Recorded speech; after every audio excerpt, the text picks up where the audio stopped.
Bafethu, always keep on saying this. Bhekana lady lana ujayivela i-performance kaMahu. That shows umntwana akanankinga noMahu bafethu.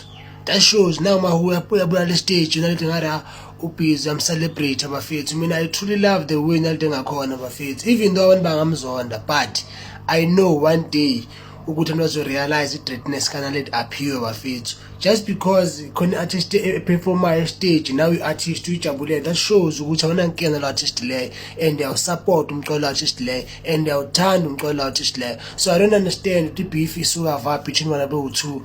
But all I can say, Unaledi bafethu is the real one, and she loves ubani Mahu. Yangithola, she loves Mahu bafethu. But ke yazi as a people sinama different way to sidespona khona izinto. But honestly, truly speaking, Unaledi uyamthanda Mahu bafethu. Even waya ku social kanaledi ubheke ama-writing ama-stories wakhe, always pump lengoma Mahu ndicela, always pumping that song.